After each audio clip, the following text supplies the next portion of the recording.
What up? It's your boy, the Incredible Man, and I'm back at it again.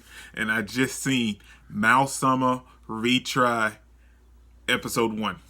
And dude, this anime is fantastic, man. I absolutely love it, and it's a great, refreshing type of transported to another world type anime, man. It's so refreshing, and yes, at the very beginning, it had very similar aspects as to of Overlord. Um, it had a small similarity to ReZero in that one part. And what's the other one? How Not to Summon a Demon Lord. It played very heavily on past Isekai anime, but as the episode progressed, it went to its own direction, man. It kind of it gave itself its own genre in the Isekai thing. I mean, in the Isekai genre, because it at the very beginning it followed all those tropes. You know, he's a regular gamer playing another world game, and then all of a sudden the game ends at midnight and he's transported to another world. That's Overlord, like right off the page, man. That's exactly what happened in Overlord. But as the episode progressed on, it kind of became his own show. So, you know, you can't even compare it to. Now, I'm assuming in later episodes, it may still do some things where it kind of picks off of other isekai. But as of right now, man, it can hold its own as its own anime. And it's definitely one of those anime you should watch if you love isekai, man. Let's talk about the episode, though. Dude is playing the game at his house on his computer, and it's called Infinity Game, I think. And the game, he's going the servers shut down at midnight, and he's going to log off, and all of a sudden he's transported to that world. But a cool aspect about that, before I continue talking about the episode, is that he's not OP. He's OP, but he's not super OP. I mean, because when he read his stats and his skill sets and stuff, they were like 40, 30, 50. They weren't maxed out. So that's another thing that's absolutely fantastic about this anime, man. Dude's OP because we saw him take down the demon like it was nothing in the very beginning of the well, not beginning, but like as the episode progressed on. But for him to be, he's OP, but he's not super OP. I mean, there's a difference between being overpowered and super overpowered. But dude is like, he's like in between, and I'm excited to see, like, if, like, as the story progresses, is he gonna level up like super fantastically, or is he kind of still going to be like a regular game and kind of level up evenly across the board? But either way, man, it's starting off absolutely great.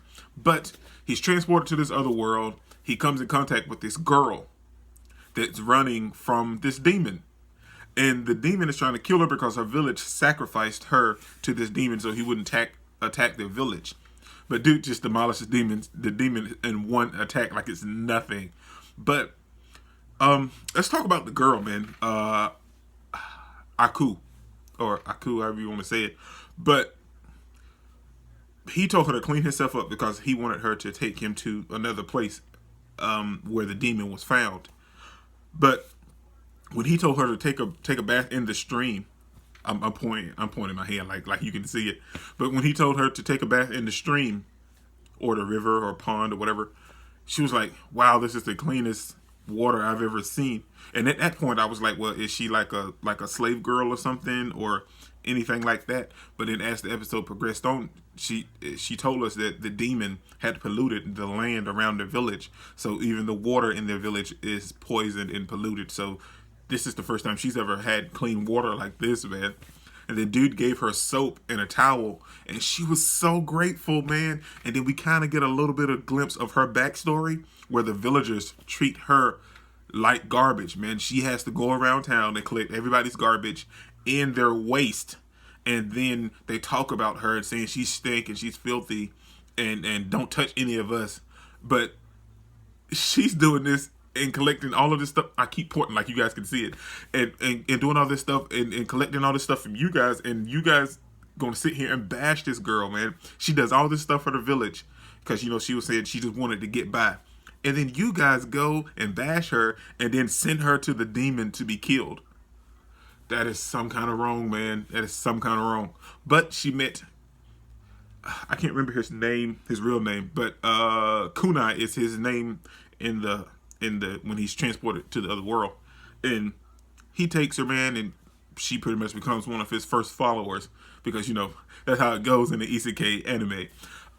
She becomes his first follower, and she take him back to the place where the demon was found, and we come into this celestial being, I want to say, and she tells him that she granted the wishes of all these people that was murdered in here by this demon. For some reason, the demon killed all of these people that wished him to this world, but that he done it because he wanted them to stop and not summon him to this world.